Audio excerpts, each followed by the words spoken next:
I'm just bad at spelling and everything. Anyway, this is buttons that I'm hitting that are making us go live. Hi, everybody. Wow. I have a returning champion with me today. I don't know about a returning champion, but you got an old fart with you. Oh God. I mean, you know, I've always been the old fart. It's okay. We're all old farts. I'm older than you. Shut up. I mean, I'm gonna be 41 on Wednesday. to take you a minute to remember, like the Back in, I'm like, I was gonna say how many days, and I'm like, just screw it, Wednesday. In a few days. So, hi everybody. Yeah, I don't have the deeper discussion up yet. I never have the deeper discussion up until the middle of like the Bored RPG. It's a boring RPG, apparently. OBS Studio died for a second. Are we okay then? Is that something on my end or Twitch end? Something on my end or Twitch's end? I'm late. I'm off today, so let me see if I'll keep an eye on it. Let's just see if it does it again. I just went into Twitch. I'll just, if I have to do two parts. We're moving now. Yeah, it was just for a second. My computer went bling, bling, bling, you're disconnected, and bling, bling, bling, you're reconnected. And I was like, huh? What? I didn't like you. It never likes me. Honestly, like, no mechanical system in the universe likes me. But yeah, Kamigawa? They actually revisited it. That's one of those things that I guess, like, it's hard to talk with any of the others, but I can talk about with you because we always like respected, like, this is an older set that no one fucking thought they'd ever come back to this plane. Yeah, it's been how long since they did anything with Kamigawa? Pretty long.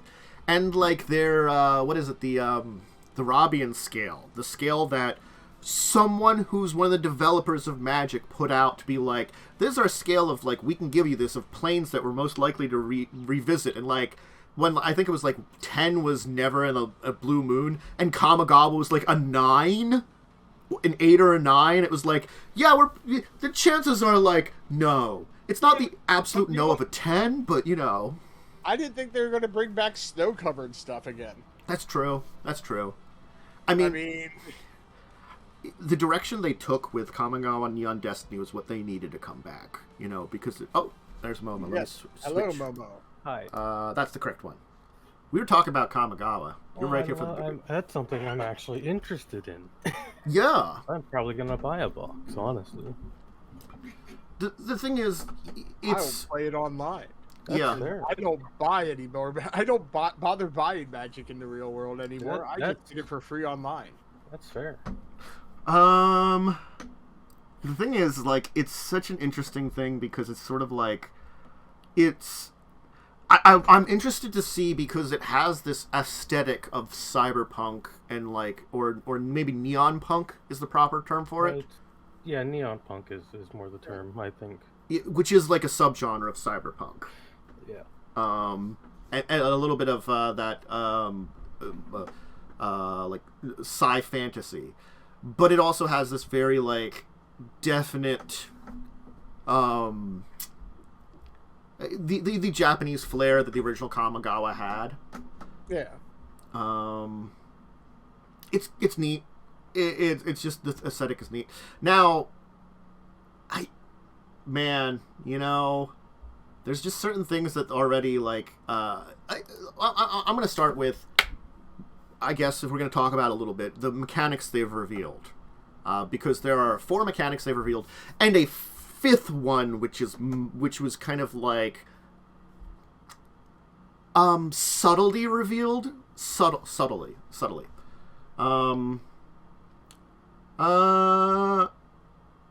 So we have reconfigure, which is for equipment.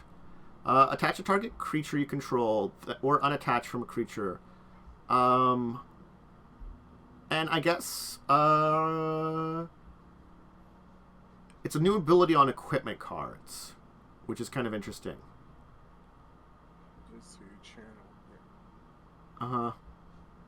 I can reconfigure. I put this. I'll put the link to the entire. I'm on their site.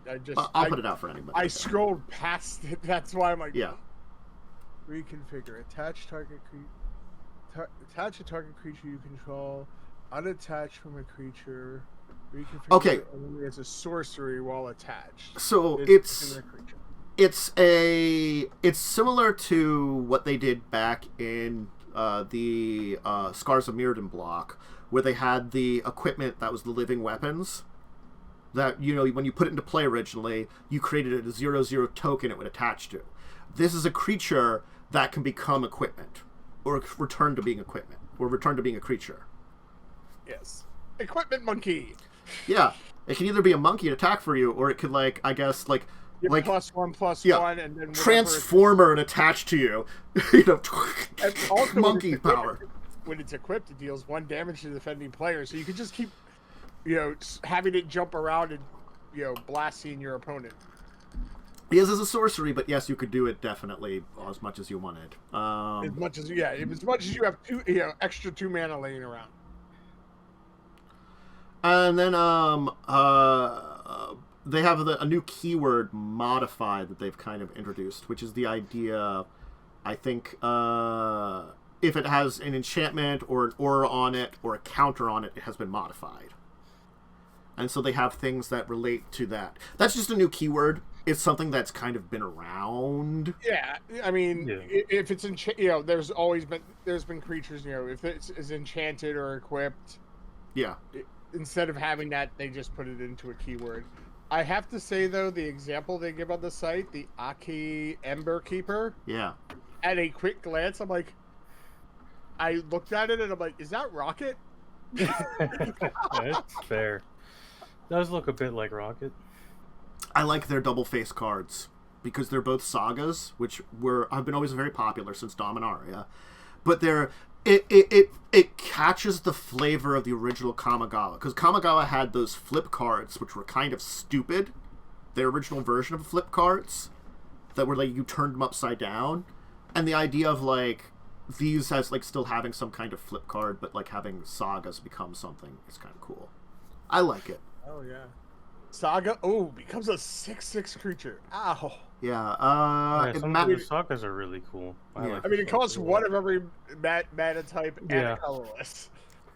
It's a 6/6 flying trample. Whenever it's made manifest attacks, defending player chooses a non-land card in your graveyard. Return that card to your hand, and it gets +X/+1 until you return X the mana value of that card. So yeah, if you attack, a defending player just gives you a card back, and then it gets bigger. Yeah. I mean, and the sagas are fun. Of course, we have the return of ninjutsu, which makes sense.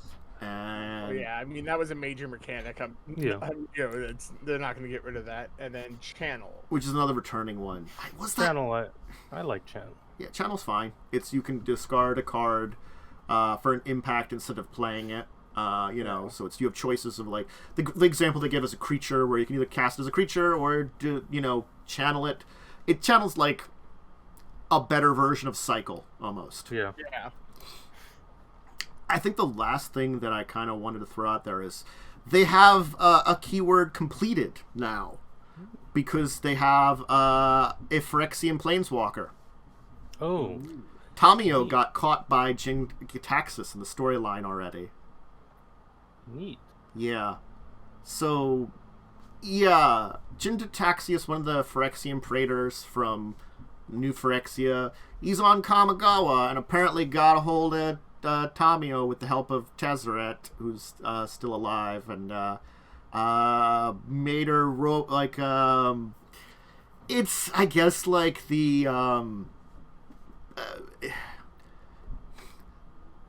basically Phyrexianized her, you know? So I don't even know what that does for like storylines and stuff too, you know? It's interesting. It's like, I don't know if that's the character you would have chosen, because like I feel like that's like there are plenty of characters they have out there that they can kind of go along with, but this is kind of like the neutral character you're doing this kind of thing to. Feels like you're like just, I don't know. I don't know if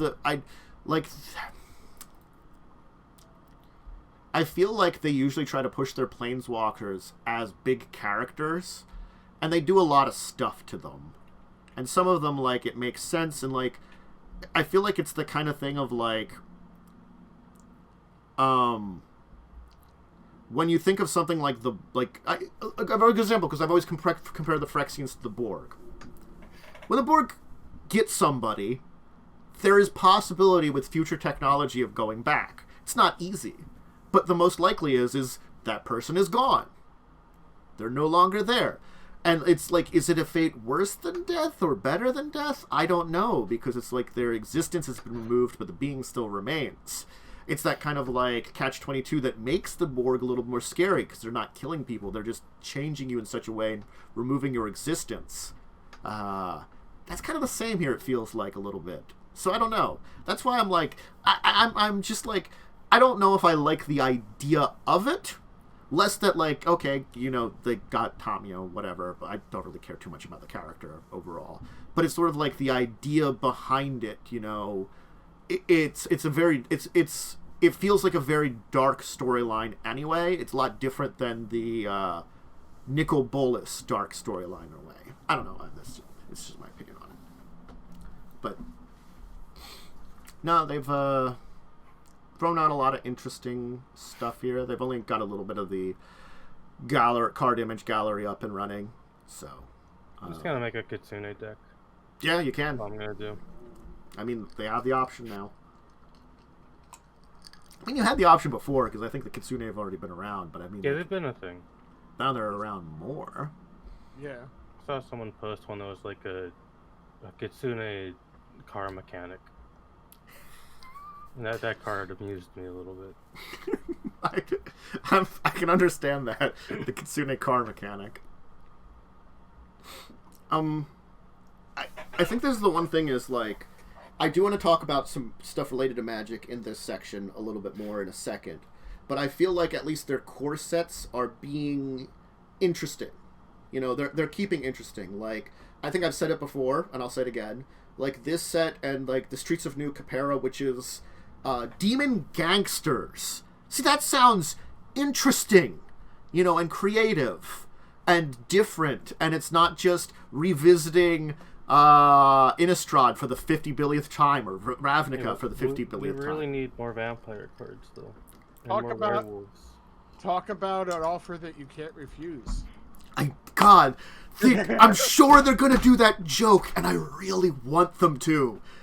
Demon gangster families battling out on the streets of a plane. I really want some offers that can't refuse jokes, because it really fits doubly well. Oh, I really want that. Like an instant or a sorcery. Yeah, because it's a demon. Oh god, I really want that. I just really want an offer you can't refuse. I really, part of my soul is like, it's so hilarious and awful, but I love it.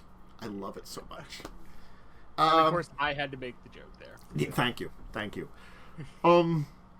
I think the thing is, like, I'm feeling worse and worse about every other product other than their core products. And I was brought to the aware because of a couple of people on Twitter, and a couple of the Magic YouTubers were talking about it. We had a product out here that I'd seen, the Innistrad double feature. It came out after those two double sets, the Midnight Hunt and Crimson Vow. And I don't know if you can get a worse Magic the Gathering product. So it was advertised, apparently, as a unique draft experience combining the two sets. So it's like combining the two sets. You can draft cards from those. By combining those two sets, they curated it by removing all the full art lands. That's it. So it's just the two sets mashed together. That's like taking any two Magic the Gathering sets and mashing together and pretending that they can work together as a draft. Magic sets are usually designed to work with themselves pretty well. With other sets, if I would take a set of, let's say, the original Kamigawa and a set of, like, the original Ravnica, they would not necessarily work together if I was drafting them because of the abilities they'd have. You could get lucky. You might not. Apparently, there are also some repeat cards, so you could get 2 of the same card, just with different symbols on them. Nice. Real good. Good product. Now, you do get 2 rares in it, 1 from each set. But instead of charging either, like, let's say $8, because it is less than the normal cards, it's basically the normal set of cards in a pack. I mean, like, okay, charging about the same for 2 packs, great. No, they're charging $10 for it. That's what the big box stores are going for. They're charging more than just buying 2 packs of what is available. Also, rather than giving interesting art treatments, they just black and white filtered everything. Nice. Love to see it. Now, Is it really hard to read the cards? I've seen that online. Yeah. On Magic Arena, and it's like the first time I saw the black and white card, I'm like, that's hard to read because there's artwork behind it still, and yeah, I think I agree. There was like this black and white art can be good, but usually it's designed to be black and white. This is art that had colors that was blackened out. Now, granted, they might have they could have had someone go in and fix up some major issues in the blackening process and make sure it worked okay. But even still, it's not designed for that. It's not even new art. I mean, it's lazy. I agree, it's lazy. These are words. Lazy. I just feel so bad about learning of the existence of this. It's just another cash grab featuring Magic the Gathering. It's not even a good cash grab, though. Sadly, what Magic the Gathering is full of now. A lot of them. Yeah, I mean, unfortunately, Hasbro looks at it as this is a money-making scheme. Yep. That's all we care about. And some people have some bad ideas, and those bad ideas end up making money. I mean, yeah. I think it's sort of like the secret layers. The idea of the secret layers is not necessarily a bad idea. They just do it so badly, I think secret layers are like a cool idea, but they released too many of them. Yeah, too many of them, and they don't have ideas for them. They're like the 50 billionth basic land set. Yeah. Here's more lands. Here's some Fortnite-themed cards. Oh God, I forgot. Yeah, I keep trying to block out that they're going to do Fortnite in the secret layer. No, that's the only secret layer I'm going to buy is the Fortnite one, so I can kill someone with a Fortnite card. That's my goal. Well, Universes Beyond is just a weird thing that I'm not going to understand how they're going to do stuff with that at all. I'm just as much as the secret layers for Universes Beyond are kind of stupid and stuff like that, whatever. The Commander set for Warhammer, that's going to be a thing that I don't know what I'm going to say about. The core set of Lord of the Rings, I don't know. At least it's fantasy. Is there a Warhammer 40k one or something? Yeah, it's going to be 40k, so it's like the super futuristic, like, Space War one. And it's going to be Commander set. A decks. Spaceship can just blow up a planet. Yeah. I don't know how you can quantify that in the Magic the Gathering, but sure. I don't know. They quantify things really weirdly sometimes. I'm going to say that, Like, I'm gonna give this a statement here on Magic because, like, I've been using Traxos in Children of Wrath. Traxos is Mechagodzilla. Its stats don't really match Mechagodzilla. I feel like every time I look at it. Things are like powered down a bit. Yeah. Magic, I feel, for what they are. Yeah, I feel like the Forgotten Realms set. Tropol is like a 3-something creature, and he's a dead god. Mm-hmm. Isn't the Trask only like a 10/10 or something? Yeah.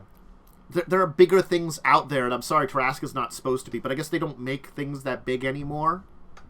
I don't know. Not in 5e. There's only like 3 CR30 monsters in 5e. So yeah, Trask is one of them. But even Magic cards, we don't see anything that's above 10/10 much anymore. Not really, no. When it should be at least comparable to, like, I don't know, Emrakul or something, which was, I thought was, like, kind of above there. I don't know. One of the versions was above there, but I don't know. I can't think of anything greater than 1010 that's come out anytime recently. Yeah, that's the issue. Is like we're trying to think about that, where like they were rare, but they had them. I mean, like Merit Lage, which is in Dark Depths, which was from Cold Snap. I had that one. It's a 2020. That sounds like a lot, but you have to consider when your character has 20 life. Aren't you sure you had like something that hits you instantaneously and kills you? I feel like the Trask would be the it smacks you, you die kind of thing.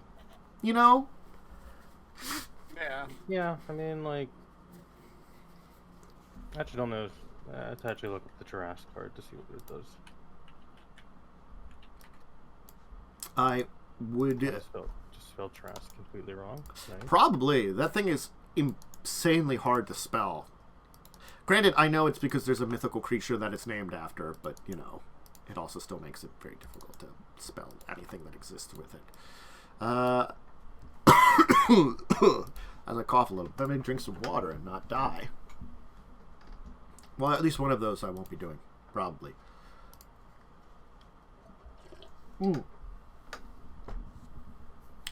Trask is like, it's not as strong as I would think it would be. I just I couldn't recall off the top of my head, but I remember seeing it and saying the same thing. It has Ward 10, and that's kind of its ability. If you target it with a spell, you have to pay 10 additional mana to actually target it. Wow. Neat. That's its ability. So it's basically got like the reflective carapace, and that's about it. Yeah. It's a 9-cost creature too. It's just not great. It's cool. I don't think I could. I don't think I would ever put it in a deck. I'll be honest. Yeah. Also, it's a dinosaur card. That's like the one Tyrannosaur card that's 10/10. Yeah. It's not super expensive, but it doesn't have trample, and it's just like, okay, I block it with my 1/1. Yeah. I could put something else in a deck that is just like better than a Tarrasque. Yeah, that's the problem. Is like when it's supposed to be like this big, legendary, mythic, really good. I just feel like sometimes they're good at balancing the power of stuff, and sometimes they're not. Especially like in the fact when you're taking it from D&D, you're taking stuff from like. Not only do you have to balance it out in Magic, you have to balance it out in the what like it would feel like in the actual game. And the problem is, I feel like they didn't do that other part very good. Balance it out like for how it would feel on the D&D side, comparing them all together. I don't know. Right. I decided to make Loft just garbage in Magic the Gathering. So. But I mean, I do like a bunch of the D&D. The D&D set is actually, I think, really good. Venture into the dungeon stuff. Yeah. I love those cards. I like the set. I just think it has some. It has issues. It could be better. Yeah. I do like that it has +2 mace. That's a good meme. Yeah. Let's move on though and talk about let's talk about Paizo. Hey, Paizo. So, the first thing I wanted to talk about was actually an interesting thing. They did have a couple of releases, but the only release that really I think is the big one I like here is they have a Starfinder release of, Galactic Magic. Ooh.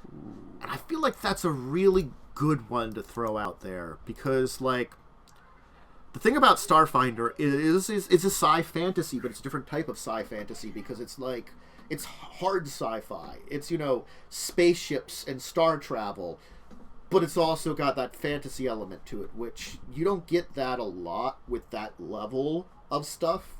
Like, sci fantasy is more like, a lot of times, more on the level of like a Shadowrun, where you're like, it's a fantasy planet, but they're like, got some cyber technology and it's sort of future. There's degrees to sci fantasy. Mm-hmm. Star Wars is technically sci fantasy. Yeah, but but I feel like you could be like. It's got space wizards, dude. Sorry, I'm really trying to choke today.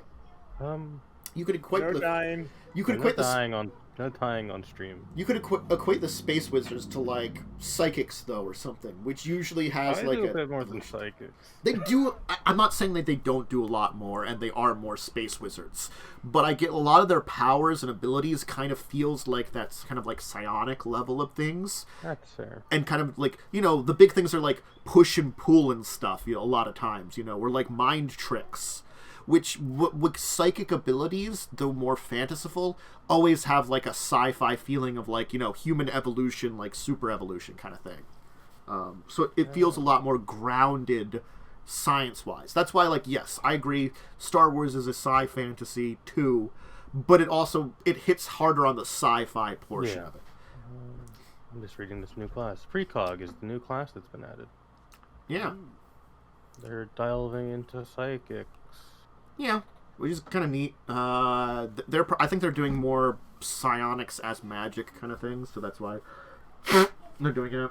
And new options for all the other classes. I mean, I'm glad that they're not backing away from the magic part of the fantasy they're coming from. They're keeping the fantasy in Starfinder, and I think that's really good because it does push them apart from a lot of other products. I would love to play Starfinder if it had a better way of determining your stats.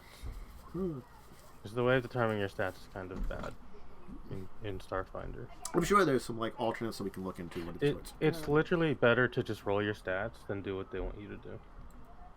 Oof. Big old oof. Yeah, because the way they want you to do it is to be like really good in one thing and then garbage in everything else. Is kind of how it's set up to be. Well, at very least, Paizo's working, but Paizo is also working with a company, Galeforce, for multi-game publishing on board games based on Pathfinder and Starfinder. The first games. Yes. Let me put the link into chat. Give me a second to do that. The first one they've announced is Pathfinder Level 20. A game where players take the role of kobolds and their warrens, scampering away from 19th level fighter who only needs 5 XP to hit level 20. Oh no. Oh no. Oh god, I just read that. That's really good. I like that. That is awesome. That's really good. Will you make the hero scamper away in embarrassment, thus being crowned the kobold champion, or will you be the last survivor among friends in victory of your own right? Oh my god. That's so wonderful. I'm sorry. That's a good concept. You only need, I want that. you only need 5 XP to win to get level 20, and you just try to kill some kobolds. Oh my god. God, I'm guessing what you can do is probably like there's probably like different Traps and stuff. Well, no, I was gonna say like the opponent that's trying to get to level 20 can vary probably because it looks like they've got more than one standee for the center. Maybe I don't know if they actually do, but they do have the one character in the center. Like the picture, it's looks like a paladin, and then there's other standees of kobolds around. Yeah. But like the box, like I'm saying, like the box is like a paladin. It might be a wizard or a sorcerer, and it might be like a monk. Yeah, it's the monk. That's the iconic monk I recognize as sorcerer. So I mean, like even if they don't do it now, they could also have like little like updates, little expansions with like different people you're facing against with different powers and kind of things. That'd be neat. That still looks hilarious. I mean, it's really funny. I mean, it's one of those classics of like like it's like I've almost unlocked the secrets of my abilities. Let me just go in here and murder some small things. I found the rule book. Ooh, well they do have the link to if you go to the link to the other company, Galeforce. The other company, you can get the rule book. Cool. So I'm good. Well, again, comes with 1 board, 16 junk tokens, 20 obstacle tokens, 34 playing cards, 8 standees with plastic bases. Okay. This is a good number of It's 2 to standings. 6 people, so there could be an alternative hero. Potentially. Yeah. There could be definitely some alternatives and stuff too. Well, I guess the idea is like, if you're doing 6 players, then 5 people might get slaughtered. There could be, depending on the number of players, there could be 2 fighters. Oh, okay. Finally, yeah, because it's getting started. Finally, place the fighter or fighters, depending on the number of players, token at the entrance to the den. Then hunt down their last few XP. It's a silly thing. I if they do more board games like this, I'm gonna be very happy. And like, I feel like this is definitely something that delineates them for like how D&D does their board games and stuff. Like, it's the creativity of Paizo. I think that's one of those things that like I've always continued to be a fan of Paizo. They're just silly sometimes in a good way, you know. They know how to like put out something that's just a little bit ridiculous. I'm sorry. We were just talking about for Pathfinder 2nd Edition, Big Trouble in Little Aslam, which is an adventure it's just roiled with like silliness of like you're a bunch of kobolds like, and you're not even like really great like normal kobold adventures. Like one of them has like a sharpened trowel as a dagger, you know. It's so like just a little bit silly, you know, and they're good at doing that. God, I love some of the cards that they explain. Mm-hmm. Like, spoiled food. This food was left out for one of the last kobold raids. Kobolds have very sensitive noses, so they know better than not to eat this food. The fighter is not quite so perceptive, and always seems to be hungry, so they grab food any chance they can get and wolf it down with no thoughts and consequences. That's a good joke. Just leaving out random food. It's like, food. I am hungry. What? Oh God. Yeah. No. Yeah. This is a good one. Definitely. So level 20 is the one announced, but I guess we can expect more board games from. Yeah, there's a Starfinder one as well. Oh yeah. Pirates of Skydock and Pathfinder Tall Tales are planned out for this year. It looks like. I do not know what the other 2 are about. We just know what... They might have announced them fully, because this one's coming out in 2nd quarter. The Pirates of Skydock for Starfinder is coming out in 3rd quarter, and Tall Tales is 4th quarter. So, yeah. But Golf Force Games is working with... Golf Force 9 is working with Paizo for that. Apparently they work with D&D, too. Hey, they might put out some of those other little D&D games which are actually good. Because I went to their main site to see, what else they have, and they do D&D, Doctor Who, Star Trek Academy, Firefly the game, Aliens, Dune. They did the Dune game. So they're like USAopoly, but not stupid. Yes, they do interesting games. I mean, USAopoly occasionally does. That is licensed. And then they do spam Yahtzee. Spotsy. We talked about that last week. They did it. Anyway, Munchkin Farkle, because everything needs to be Munchkin. You need to add Munchkin cards to a dice game. Yeah. Absolutely. I mean, that's what it is. That's what they've done. They added Munchkin cards to a classic dice game. Well, look, we have to remember that there was an updated version of Farkle, Dragon Farkle. Dragon Farkle was very different than original, because Farkle is just a dice game, a very simple one. And I think Dragon Farkle added a really good layer to that, you know? Oh, yeah, no, I agree. But I don't know if you really need to Munchkin up Farkle. Yeah. I don't know. I mean, I'm looking at some of the cards. You have, lose a level. Play this card face up in front of an opponent. When this is in front of you, roll 1 fewer die each turn. If you score 500 points or more on a turn, or on a turn, or if you Farkle, discard this card. I don't know. I mean, it's like, I Run away, play when you Farkle, reroll all of the dice from the last roll, then continue normally. I don't know. It's one of those things that, like, maybe it adds enough to make it creative, but I don't know, like, honestly, without trying it out, if I could compare it to Dragon Farkle, which honestly, like, as much as Farkle, the original concept of the game is interesting, it's just there. Dragon Farkle did a pretty good job of making it something really interesting. I mean, I like Farkle too. I actually play a phone game of it, a phone game of it on my phone. So yeah, I'm no disrespect or complaints to it, honestly, but I just think this is a little bit of a money grab.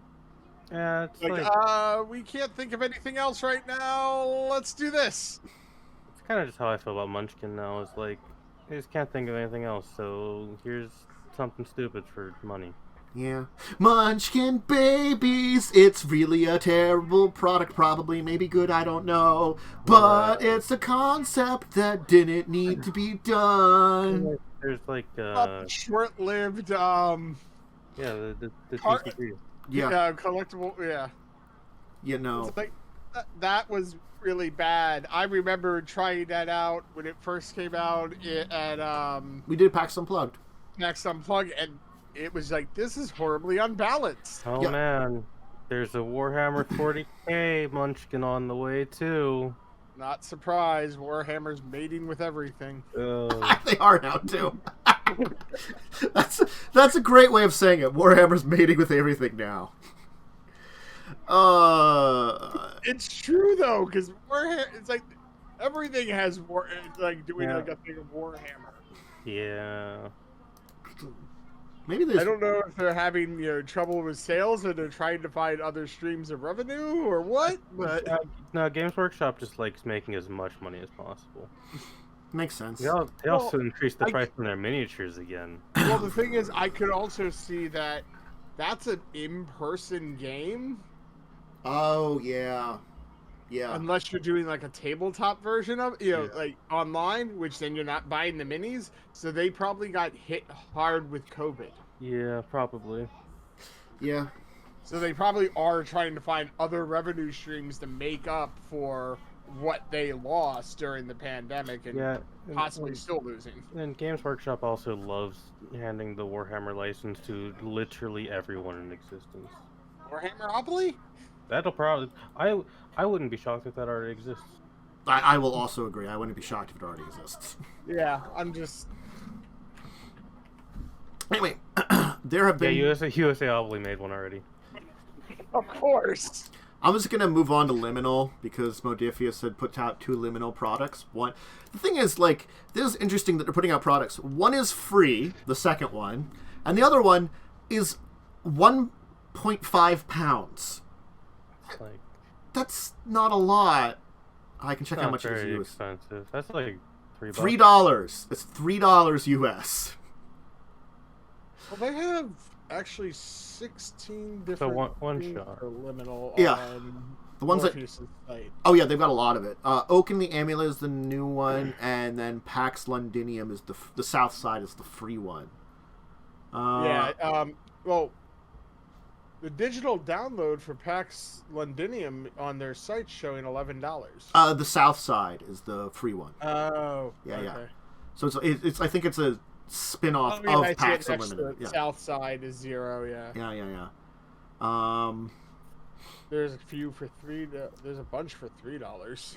Yeah, I think that's what they're doing. They're doing these little, like, I guess, mini cases or adventures for $3. Like, the crew receives an anonymous note reading, "The werewolves are going to chase down and kill a man tomorrow night on top of the likely moor. Werewolves killing people? Who sent the note? There's time pressure to find out. The crew are going to help." And it's got links to werewolf politics and ancient fae gifts. Because I remember Liminal is that one that's like modern day fae and fantasy kind of thing. And you're people that I feel you're very Dresden Files without being Dresden Files, that you're like dealing with the stuff and that, and you're doing with cases that deal with it, maybe like the manipulations between man and people and stuff. So Yeah, I mean, even the PDF for the core book is only 24. Modifius does good products. It does make a lot of good stuff. I have very few times had complaints about Modifius. I have to be honest. They're just... They really consider also, hey, you're buying the digital version? That saves us money. Yeah. We're going to charge you less. Unlike, D&D at times where it's like, you're buying the digital version, it's basically the same price. Also, the digital version can only be bought through good old D&D Beyond. and then you can never get it from anywhere else. So digital versions don't actually exist. Fuck you. You can also get them off of Roll20, but they're like... You can get them all for Roll20. It does all the prep for you, and that's kind of like it. Well, the only good thing about adding it to Roll20 is if you're mainly playing through Roll20, if you're hosting the game, everyone has access to Momo, that book. didn't you introduce me to that great thing that Roll20 does with Paizo? The Paizo thing. Let me just open it up. If you buy a book in Roll20 that's a Paizo book, you can then just get the PDF from their website by linking your Roll20 to your Paizo account. Yeah. So it turns out, really nice. Buying it once is all you need to do. Yeah. Paizo Connect. Yeah. Connect your Paizo.com account to Roll20 to receive numerous benefits, including discounts on items on the Roll20 marketplace for products you own on Paizo.com, access to PDFs on Paizo.com for items you already own on Roll20. So you can get discounts, and if you bought something for like Pathfinder 2e on Roll20, you can get the PDF on Paizo.com. I do understand that like they're going to charge a little bit more for stuff on Roll20 than the normal PDF because it's implementing all that stuff into their system and like probably giving you lots of maps and tokens and all that stuff. When you buy something from Roll20's marketplace, like say you buy a Pathfinder adventure, it does all of the prep for you. Yeah, it gives you all the maps, it gives you all the stat blocks, does everything for you. Yeah. It's I think that's one of the reasons that I'm like, okay, I can see that like, yes, if I buy it on there, then like if I had already bought it, I can get the PDF for free because I've already spent a bunch of it. Or if I already have the PDF, getting it for a discount, for the prep work section of it, I don't mind that either. It's like Paizo does it so well. Because I had looked into buying Witchlight on Roll20 because the stuff doesn't take up any of your file space because you're not uploading it. And two, it does all the prep for me. And sometimes adventure modules are still a lot of prep. Yeah. But I deemed it not really that worth it. At the current time. But oh God, there's a Warhammer Risk. Yeah, there is. There's a StarCraft Risk as well.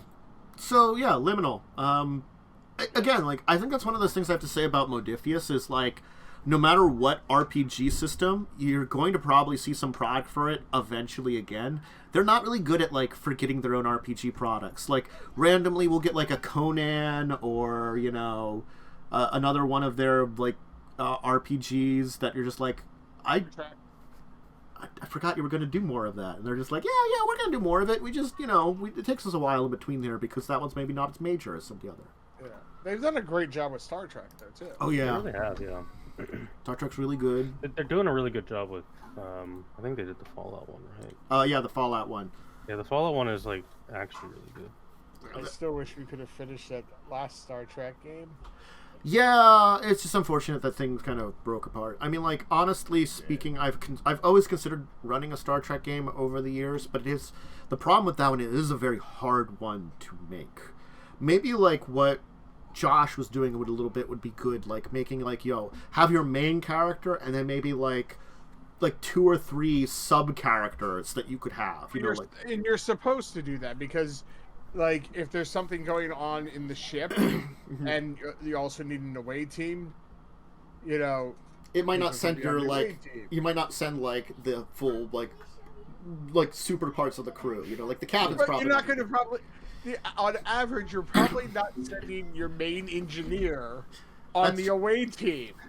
Unless the away team, it's a damage. But wait, isn't it supposed to be Worf, Data, Geordi, and Riker going down every time? Yeah. You know what I'm saying? It's realistically, why would you send your main engineer if it's like, hey, we're studying, the plant life on this planet? Yeah, I mean, We don't need the main engineer on this mission. Yeah, He's just not in that episode. Mm-hmm. But no, something will happen on the ship, and he'll be needed to do something. Yeah.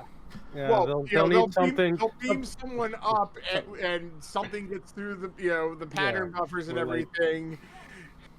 Like, they'll need to be beamed up, but something will break on the ship, and he'll have to fix it in time. Or like space tendrils will appear out of nowhere. That there's like, I don't know, psychic plants attacking them or something with Q shows up. Yeah, Q shows up. Yeah, I mean that just happens. And then hopefully Guinan shows up too. Yeah, well, Q just showing up, he'll just be there being like, "Yo, I'm actually not here to bother you today. I'm just hanging out. Don't mind me. I found this nice book in a civilization for the thing, and I do enjoy reading it once every like 10,000 years. So it's about that time to read it again. I thought I'd just hang out with some friends and read the book again." No. He just appears as a fish inside Picard's fish aquarium.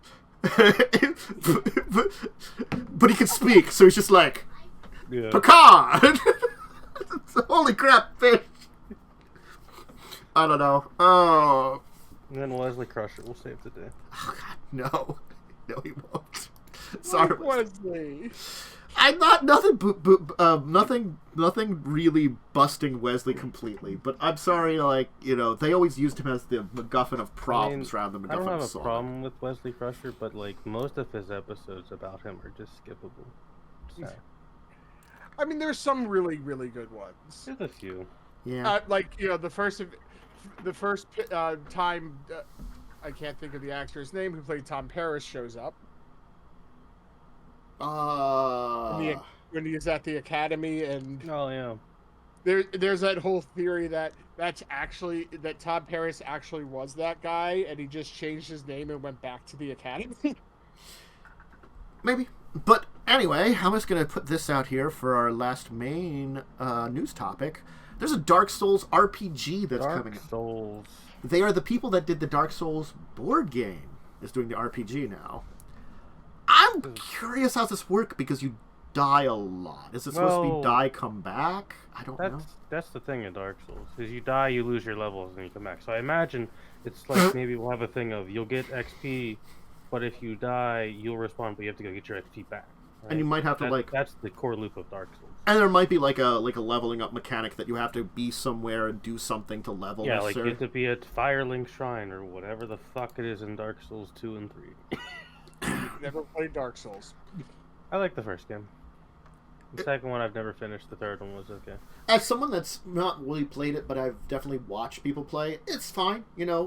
Again, like I feel like it can be entertaining to watch, but I've never really felt like it can be really frustrating to play. Yeah, and I can understand that. Like if your build or your combination of things you hit a wall with, then I feel like certain of the franchise are better than others at this kind of stuff too.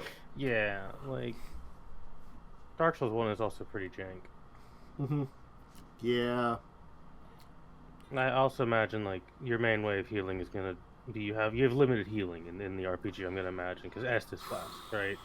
So, from what I can read up here on it, a 5e compatible rules set. They say bestow character class, a brand new magic system, bestiary teaming, terrifying creatures. I don't know. Like I feel like literally just the D&D game I'm currently running. Dark Souls D&D game. I mean, there's definitely like I can see it working, but I feel like 5e is such a crutch now for a lot of people. I don't think it would be. I feel like this is weird for 5e, right? Because 5e, it's like I don't think it makes sense because in 5e, it's hard to die in 5e. Yeah. But in Dark Souls, you can just like die because you fell slightly too far. Yeah. Oh God, makes me think though of one D&D thing that I got when our friend Colin passed. Oh yeah, Dungeon Crawl Classic. Yeah. Oh God. Which is effective. You build 5 characters to start with. And they're all level 0. and if any of them actually make it to level 1, that's when you actually bother naming them. And Yeah. Yeah. Well, Oh, Dungeon man. Crawl Classic's an interesting one because it's like, I don't know if I can call it 2.5 because AD&D technically more the like second edition. original D&D. Yeah. Well, it's AD&D is basically original AD&D to a degree, and like I think there was the second edition AD&D, which is really a 2.5, so it might be like a 2.75 or 2.25 or something weird in there. That like it's very classic D&D feeling, which isn't bad. You know, there's people. Cell loves that shit. I've been okay with it, but I know Cell would just. No, drop Cell it. loves all of it except Thaco. If you ever bring up Thaco to Cell, he gets Oh, I mad. hate Daco. Back when Elf was a race. Oh. Yeah. What are you? Or no? What's Elf your was a class? I'm Elf. sorry. Yeah. Elf was a class. It's like, wait, what? It's really the only one you wanted to play because, like, Levels Yeah, of it's like- Elf. I'm sorry, like, Or something. Dwarf was just slightly better fighter. Yeah. And then, Elf like, was the best because you were a fighter and a wizard. Yeah. Halfling was supposed to be, like, a fighter rogue, but unfortunately, like, rogues were thieves were just really, really bad. So it was sort of yeah. like, you were just still really bad because it just made you a worse fighter. And then I don't even know what the hell gnomes were because I think they were just, like, a kit for halflings or something. Yeah, I didn't even remember there were gnomes at that Well, you have to point. remember kits where you're playing a class and all of a sudden you're like, I am this class, but now I'm this thing also instead, you know, or something stupid like that.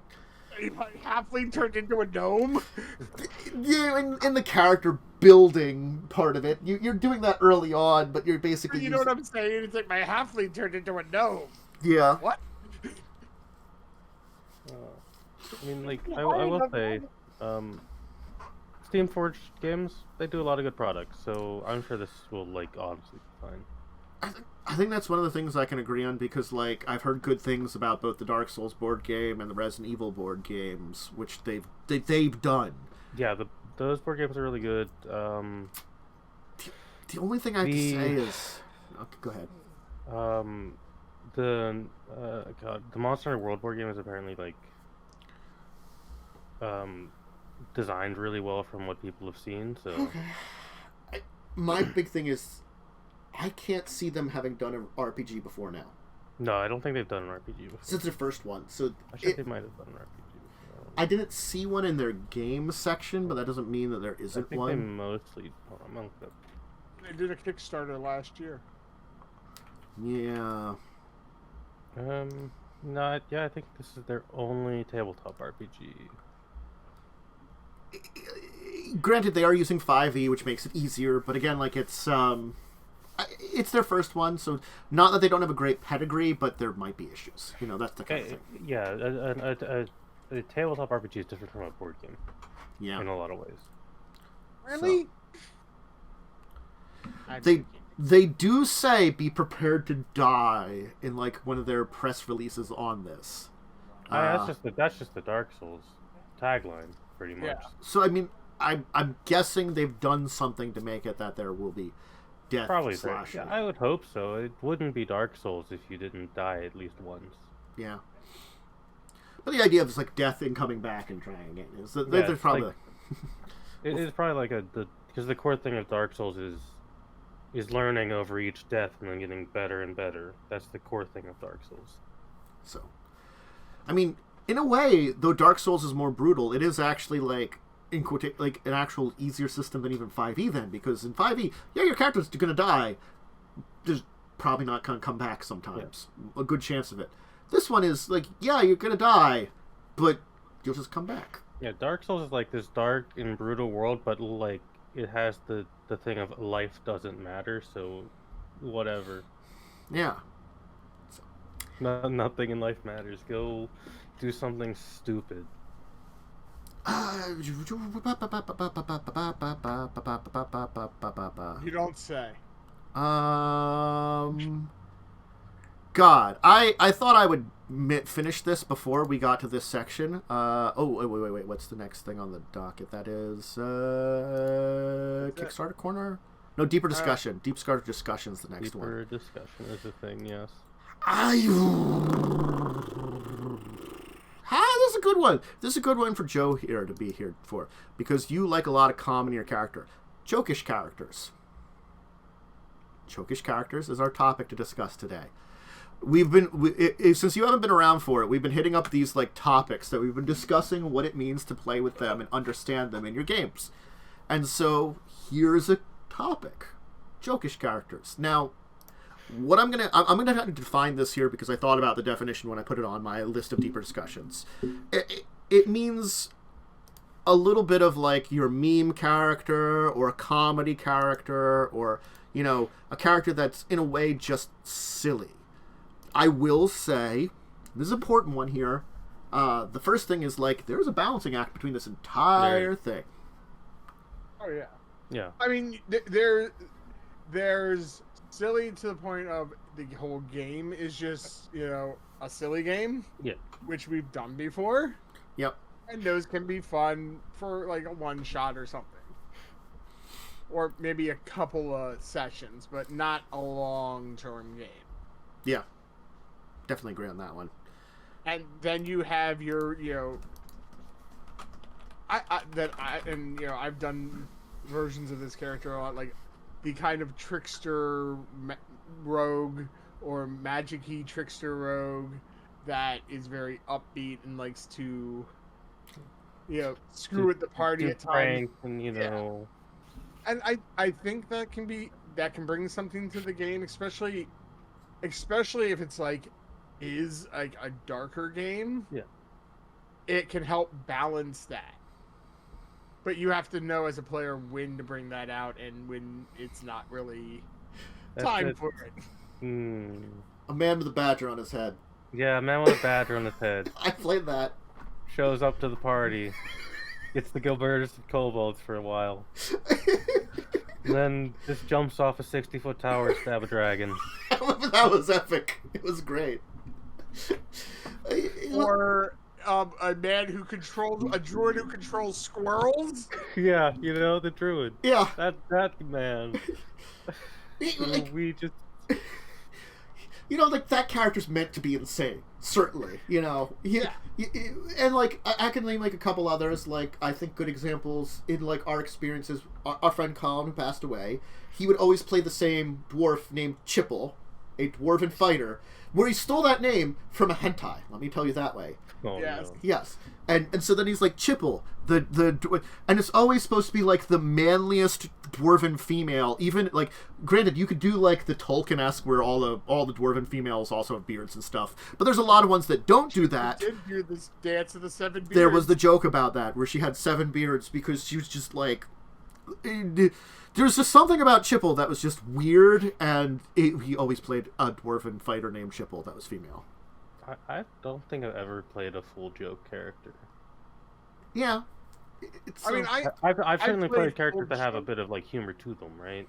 Yeah. I mean, I played full joke games. Yeah. I tend to save my more silly stuff for like one shot. I feel like And that's like the appropriate place for it, in my opinion.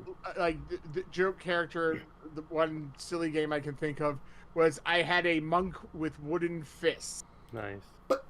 like a Plus joke. 1 wooden fist. Ooh. A jokish game, I feel like, is always different than like a jokish character. Yeah.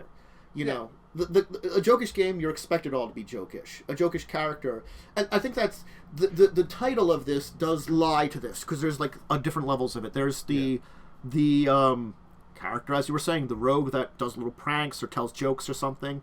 That's a character that's like a character that wants to add humor into life. You know. Yeah. I can think of a game that it went overboard on. That wasn't necessarily meant to be a joke game, I don't think. And that was the one game where we were doing the bank heist. Oh. With the unicorn, the leprechaun. I understand. The game itself wasn't really meant to be silly. But you chose to be a leprechaun because we had the option of doing it, and that was fine enough. I think, like, the leprechaun... Leprechaun, like, I'm greedy, I want gold, that's why I'm doing the bank mission. But why the hell is a unicorn? Someone did choose to play a unicorn, which was a large creature, and it was a bank Unicorn run... monk. and it was a bank Right. run by kobolds. Oh, So no. they had medium-sized pathways. So our DM was like, I guess you could be a medium Like unicorn, you're a young unicorn. or like a You're a- unicorn You're a pony or child. something. Yeah, or like Yeah. a ponycorn or something. I don't know. Which, oh my god, I forgot that guy was a fan of My Little Pony. He was a brony. Yeah. And as it soon was- as I say that, I remember that. And I'm like, oh my god, that's what he wanted to buy. And it was just like, oh, well, the leprechaun could ride the unicorn. I'm like, no. I do not want to ride the monk. And I mean, like, not... the unicorn also, like, try to, like, search things, and he has hooves. So he used his Oh mouth my god. to, like, remove sarcophagus lids. That's like. And ended up dropping one and alerting all the guards. I hate that. Like, I mean, like, And that was when we were hiding from guards already. Like, we were purposely hiding from the guards, but it's like, oh, well, while I'm in this room, I'm going to, like, the leprechaun's like, I'm going to quietly try to search around. search around and see what I can find in here. And it looked like there And was, then- like, a couple of, like, maybe not, like, full, like, you know, giant stone sarcophagi, but, like, big, I think they were, like, made of, like, some kind of heavy material or something, that they were, like, actually, like, it looks like they were being shipped somewhere, and that the bank was, like, you know, shipping them for some people or something, because they're also, like, merchants and shit like that, because, you know, fantasy... The unicorn banking. decided, hey, it's a good idea. I'll try to do it, too. And it's like, but you don't have hands. So And that's... you don't have a stealth ability. That's idiot jokishness, which, I mean, like, Yeah. it can be good, it can be bad, I feel have- like. He did a bunch of those characters because there's also Sneakers. Sneakers are great. But, Sorry, go ahead. I a long time ago when I played what is technically the introduction shit to 5e, Lost Mines, there was a Jokish rogue who was so silly to the point where it actually like was ruining the game. Yeah. I don't know if you've ever finished Lost Mines. A lot of people have never actually finished Lost Mines. Nope. It's honestly, it's kind of bad. farthest I've gotten to But see the when dragon. you actually go into the Lost Mines, there's a room with a big water wheel that isn't moving, and you're supposed to kind of like sneak through because the mine is just full of horrible undead bullshit. The rogue was like, I want to get on the water wheel and make it spin by running, and alerted 10 ghouls to the party by doing it, and almost got everyone killed because they wanted to be silly. Yeah, I mean, that's why I said there's a time and place. Because there is, you know, silly, and then there's silly, stupid. Yeah. Well, I think it's sort of like, we joke about Wolverine, as I named him, because Yeah, but he was actually like a good character. he was a good fine. character. Like, He had a silly concept, but he was a normal dude. yeah, he was just, I had like a really silly design, like a kind of weird backstory, but the weird backstory also explained his like eccentricity a little bit, but he just like, he was a bald gnome who wore like an adopted brother on his head. Yeah, he had gnome pattern baldness. He'd known Pater Baldus. And A real tragedy. and because his mother raised him and badgers for a living, he basically always considered the badgers his family, you know? And this is just like the latest in a long line of badgers that have been like, you know, he's like, yeah, I've had a lot of brothers that have passed away. He's like, I seriously have. Kurt's not going to live that long, but I'm going to be with him until he passes. That gnome went from just an insane man to blessed by a goddess.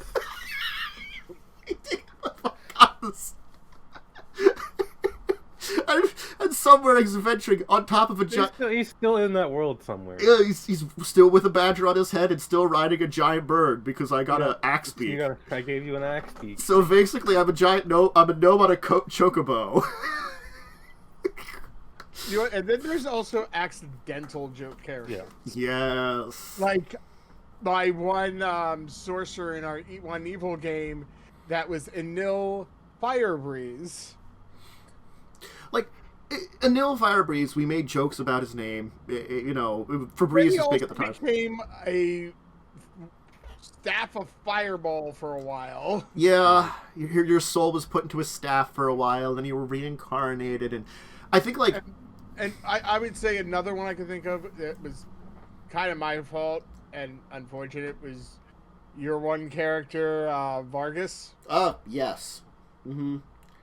Who kind of became the running joke of the game, even though it wasn't your fault? I think that one is the running jokes part about Vargas, unfortunately, came more about from, like, when I gave his description, like, people, like, didn't really listen to the description and made assumptions about it a little bit. And unfortunately, those assumptions kind of stuck with it. Because I described him as being, like, very unkempt, very kind of, like, ragged looking, you know. I didn't say, like, dirty or unclean. But everybody assumed that meant dirty or unclean or something, you know, like he lived outside or something. And I'm like, no, he just doesn't keep himself up to night. He's kind of like, you know, just like he just, like, throws stuff on, you know, that's, like, you know, that's clean, you know, and, like, doesn't really comb his hair or anything like that, you know. It's like, doesn't mean he doesn't, like, wash his hair or, like, wash himself down. He just doesn't, like, you know, bother with, like, little details a lot. Right. And I think that was the idea of him, is that, like, you know, he was more like the business at hand, because we were mobsters, and he was more about the mobster, and he was never going to be a high-up mobster person, so he was never about the presentation. He did one thing for a living, and that was technically kill people. So he's a sleazeball. He was a sleazeball, you know. And the thing is, I think it went a little too far, and then some silly stuff happened, like, you know, the Tommy gun going down someone's leg and blowing off their foot, and then aliens giving him a stun foot, and then the stun foot exploded. No, the laser foot exploding, and he got a stun foot, and it just was weird. You know, there's definitely silliness to it, and I think it's comedy in a game is good. You just have to, like, there's a balance. Yeah. You have to know the tone that you're starting with in a game. And you can only go so far from that tone. Like, as we've said, like, a very dark, gritty, gruesome game isn't going to ask for a lot of humor. It doesn't mean you can't have it, but you have to be a lot more careful in that, you know? You're not going to... You can have a character that, you know, he jokes and stuff as a way to deal with that shit. Yeah. You could have something that's maybe a little bit more silly, and maybe rather than, like, it's actually because it's silly, it's because, like, there's a level of madness in this person because of how terrible this place is. He's kind of gone insane.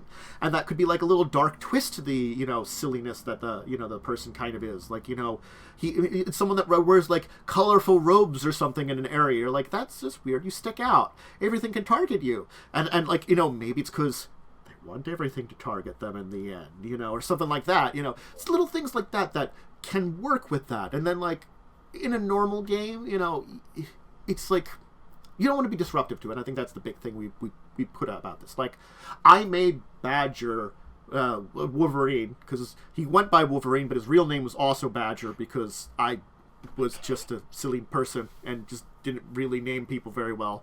And I'm bad at names anyway. Okay. But, like, he had this really funny concept, but I played him pretty heavily straight man. You know, I chose to be like, okay, I know this is silly. I'm going to make sure to balance it out right away, you know? I mean, like, I mildly joked when I made Cole because I knew how insane everyone else was. I literally was like, I'm just going to make the most normal man possible.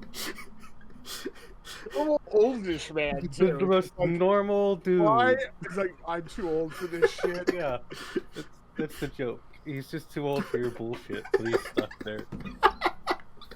I mean, there's, like, a comedy to that, too, that it just works, because, like, it's in a game where Children of Wrath, where, like, I feel like Children of Wrath has gained a level of insanity just because we have, like, I'm sorry, even Claude, Carrie, and Kaz combined are just kind of crazy.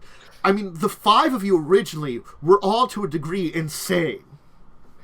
I've heard the voice of reason in this group. I've heard the stories of the original group. Before Cole joined, I had to become the voice of reason. Well, I think it's sort of like, you know, the reaction of it. All of you started out a little crazy, and, you know, like, Maxwell was just like, he was an interesting character, but he was also like... Maxwell just stuck his foot in his mouth all the time. Yes.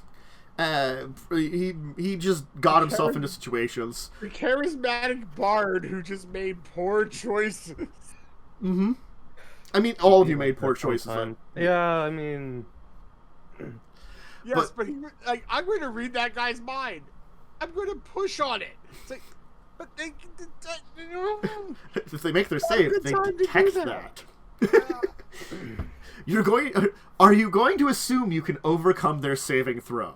No, then you probably shouldn't do that. Just saying. Yeah. I mean, like, Wintress was just... Lindsay was just an interesting character overall in that game. Like everything Lynn makes is a bit silly in a weird way. Yeah. They work so... Like, I feel like they work in different degrees, too. I think it's the... Lindsay likes a certain type of character, and some are more successful than others. Oh, yeah, definitely. And then, like, you know, as much as I'd like to say Carrie and Kaz have, like, matured, Claude certainly has matured. You know, Claude has been forced to mature. You know, poor Claude.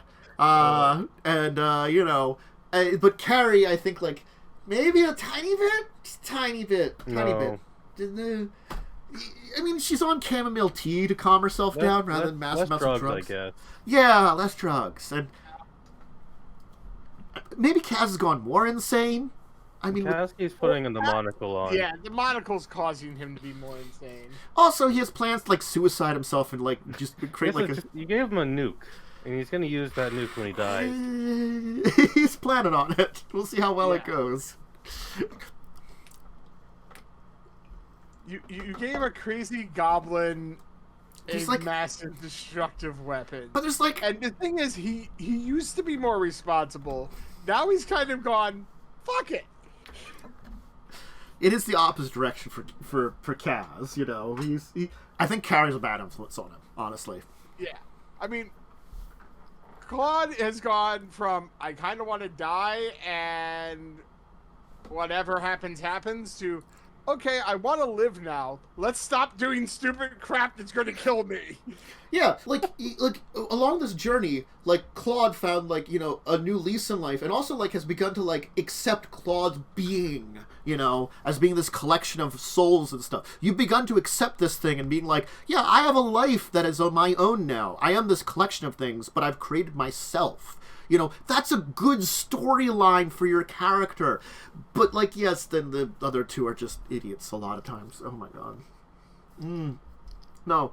It's that's the storyline that's been very interesting. I mean, like, honestly, like, I have to say, like, even, like, talking about, like, Buccaneers, Quentin is kind of a little silly because Quentin is a bit silly. Quentin is a harlot.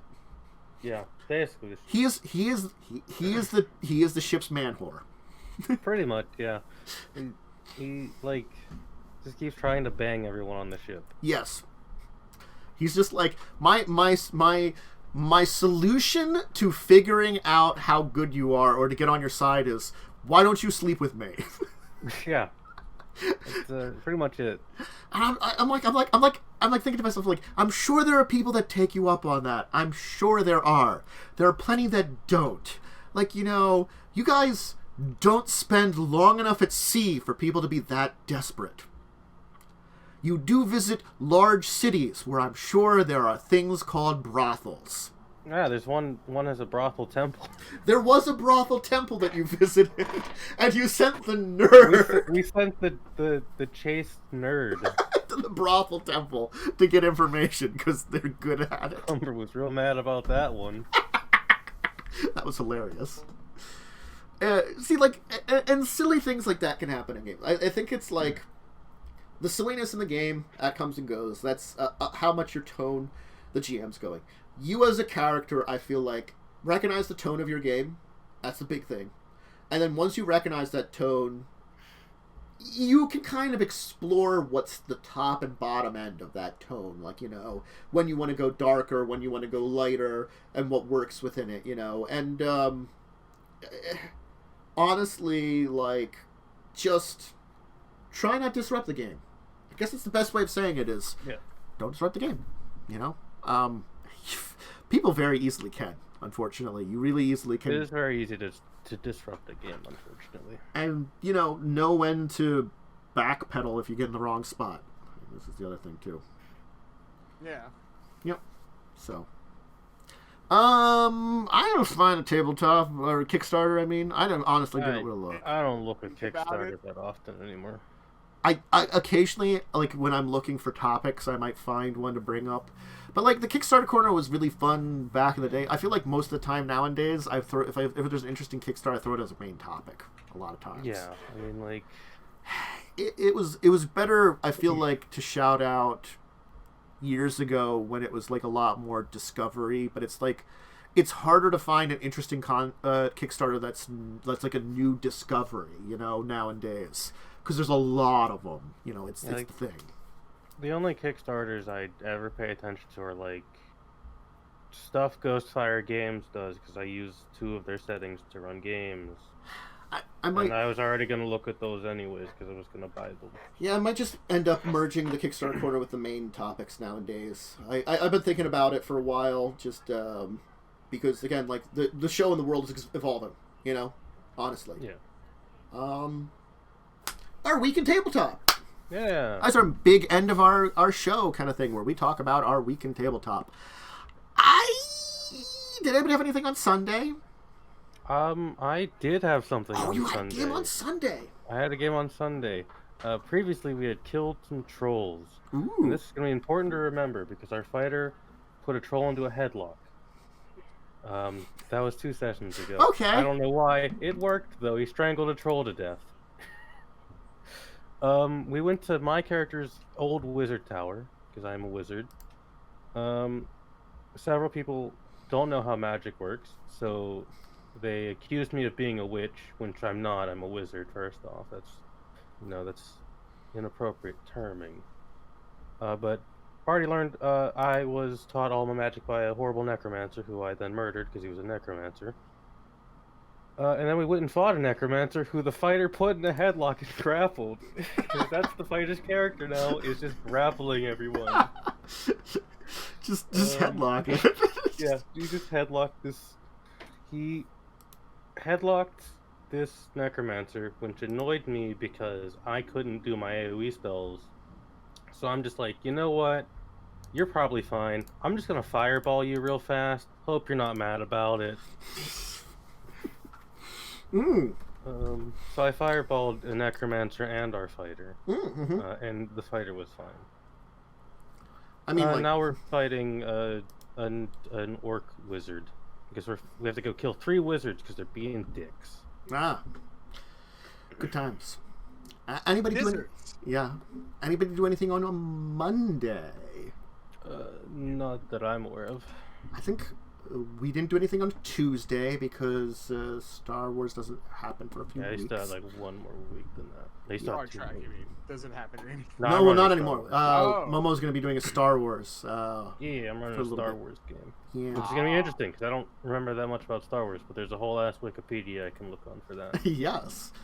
So this will go well-ish? I don't know. I mean, it should be fine. Wednesday, I know I had my game of the evening. Did anybody else have any other games? Or is it just Buccaneers? Just Buccaneers. So yeah, in Buccaneers, they defeated the Ghost Pirate Whalebone Pilk. Died. Yes. I think a lot of you got insta-killed mechanicked. a lot of you got the shit beat out of you. It was not a nice get battle. To play a rogue for once. It was not a nice battle, and there was some maybe not the best choices, but you guys managed to persevere, and then you avoided a warship that was hunting pirates. So good times. Good times. Then there was a Thursday. I run the game on Thursdays. I mean, you do before mine. Yeah. The party left their little safe haven because the city they're in is being invaded by demons. And they left a little safe haven to go to. I don't know why they were like, all right, we have like 4 options. Let's go to the like asylum type place where the invasion started. We'll do that first. So now I gotta figure that one out. They went there. They had to cross a big sort of bridge. That is just the bridge from Dark Souls where the dragon breathes fire on you. Because basing this city kind of on the starting city in Dark Souls. But before they got to that bridge, they went and fought some people in a little plaza. They have learned that the people who attacked them on the train they took to the city are also in the city. Weird, that one. That could possibly mean nothing. Definitely means nothing. They went across the bridge, had a big fight with a rock and a bunch of fiendish spiders. And then they got to the entrance of the asylum, having met another Gloomstalker who was wounded at the entrance, and the party is immediately suspicious of this person, who I don't even know if they're bad yet or not. They're just an NPC I put there. So, yeah. Then we had Children of Wrath, where unfortunately you two didn't really get to do anything. No, I mean, like, it let me make a Final Fantasy D20 character. That's what I did that night. I mainly watched and commented at times. I sassed occasionally. I was hoping things would go a little quicker, but they were doing, like, I'm like, they make really terrible decisions when they're on their own. You let Kaz and Carrie and go unsupervised. Yeah, I'm like, I've specifically mentioned multiple times there are, like, things that guard the inside, and they're like, we're gonna start bashing stuff, and I'm like... We're gonna start breaking shit. I'm like, yeah, there are and things... Carrie got fucking one hit. They were CR5s, too. Like, honestly... Yeah, they just got, like... Oh, Carrie got just the shit kicked out of her. I'm sorry, they're not, like... We just great rolled high damage. They're not great fighters either. I've got to be like, you know, like... Carrion's a wizard barbarian, which isn't... I will say, it's not the best multi-class. So really they have to, like, stop being stupid? Artificer can be a good fighter one, but Kaz is not the fightery Artificer.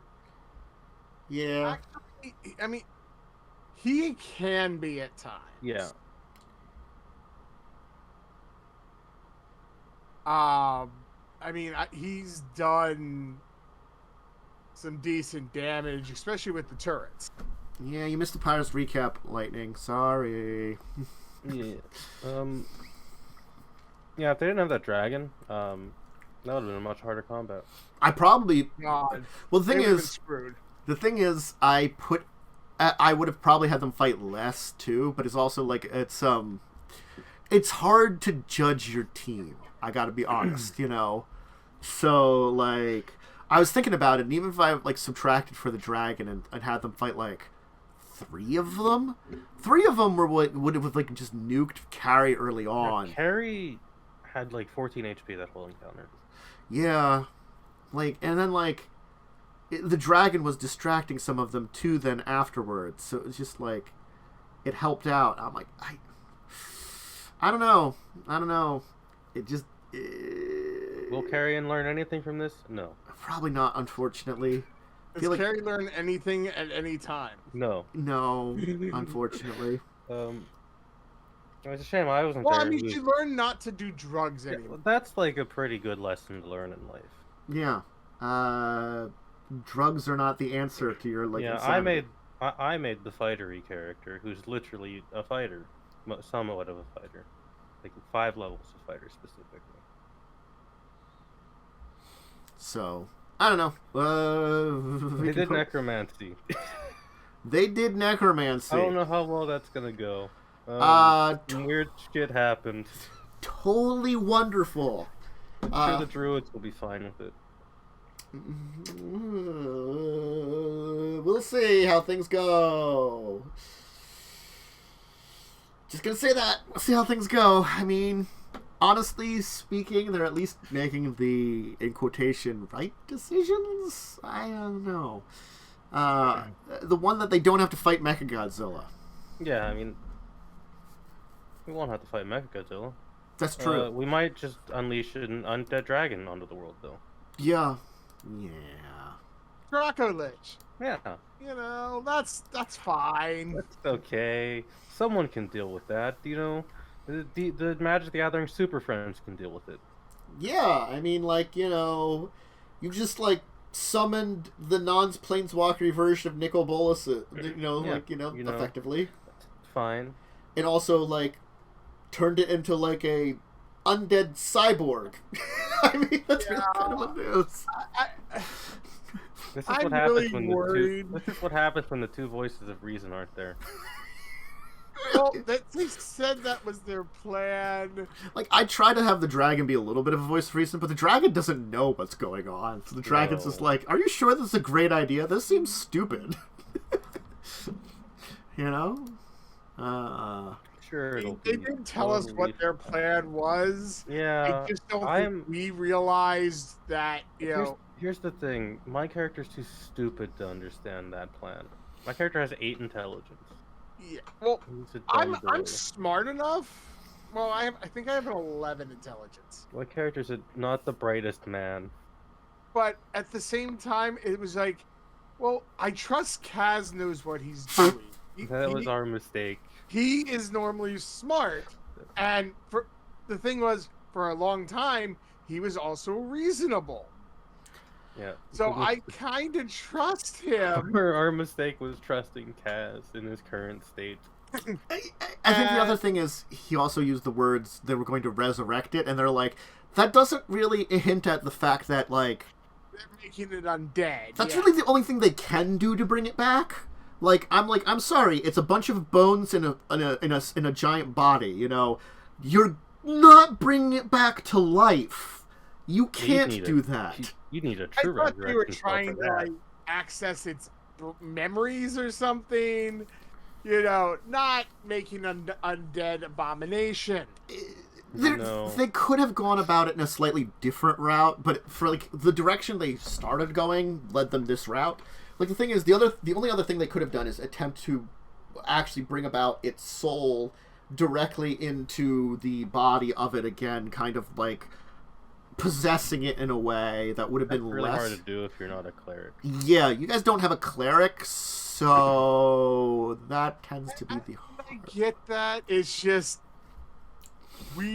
character-wise, I don't think any of us realized what they were really. No. Yeah, no, certainly not. It's not my fault. It's like, I know death. I don't know about bringing things back from it. I'm just a normal man with a lightning stick. Yeah. I mean, the only thing I could have offered is maybe try to envelop its bones. Just absorb it. You can't stretch enough. Giggity. You don't have the mass. I have all the mass, sir. All the mass. The Kaz is also a goblin, to be fair. I mean, goblins aren't known for making the best of plans.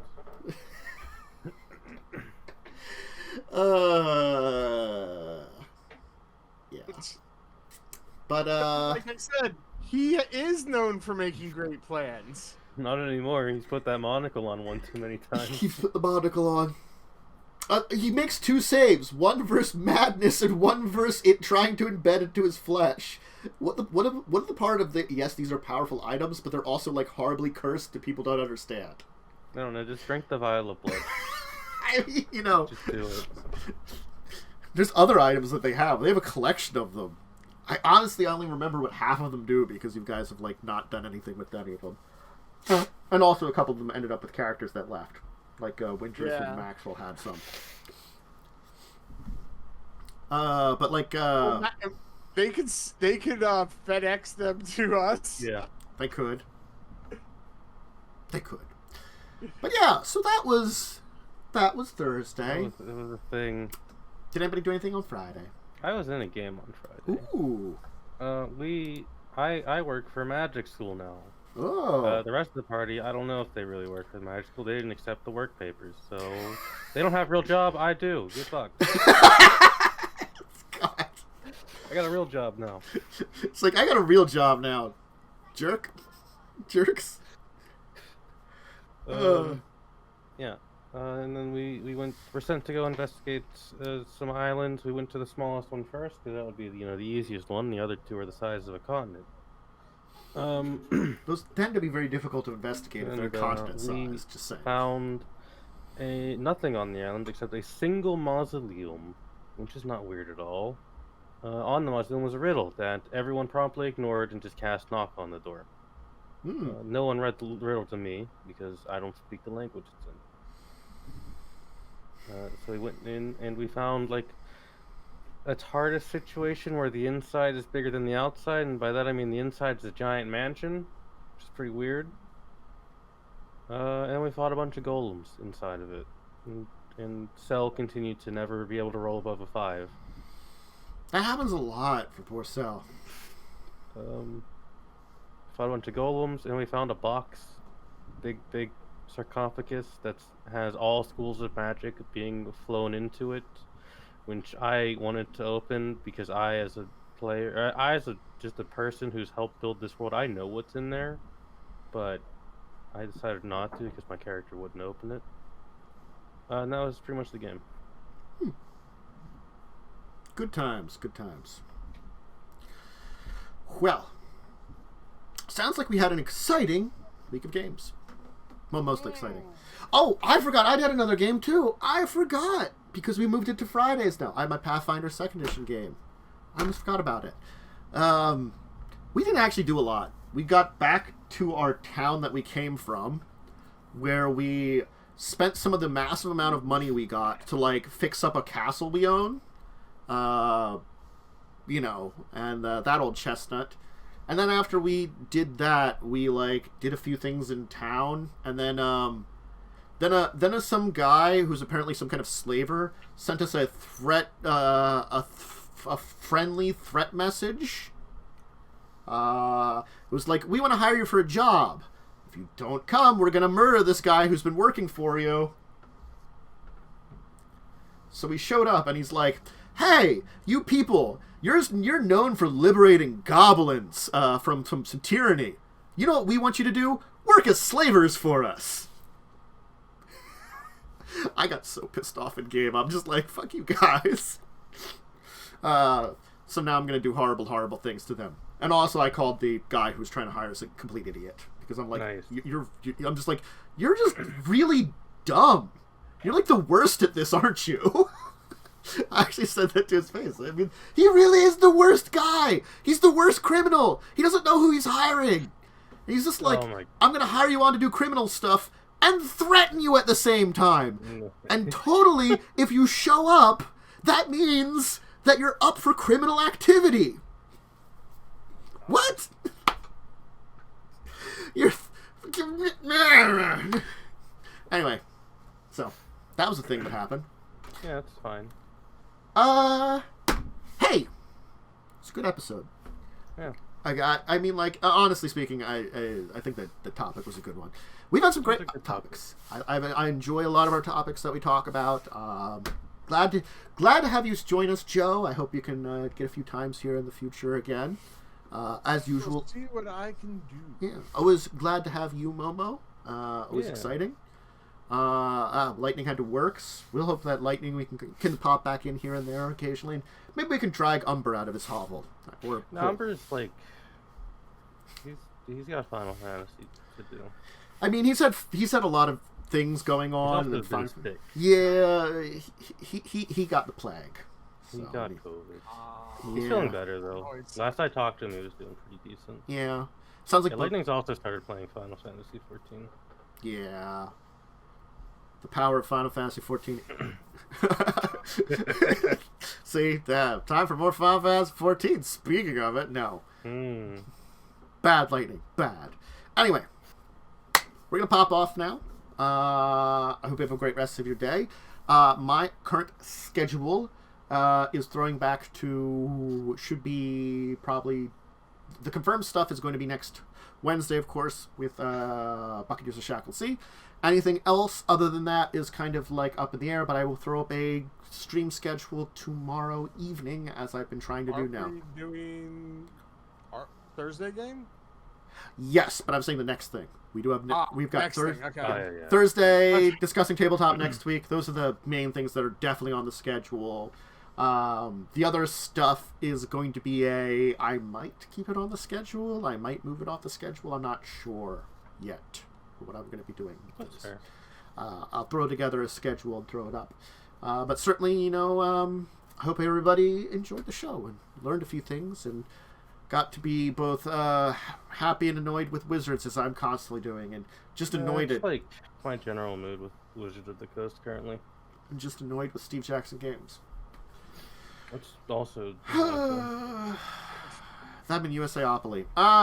Anyway. USAopoly. I'm just gonna hope they make more weird Yahtzee games. But for now, thank you all. Have a great one. And I'll definitely see you at least next Wednesday on the schedule. And check out the schedule tomorrow for stuff. And again, thank you two for joining me again. Until the next times, farewells, everybody. Goodbye. Bye.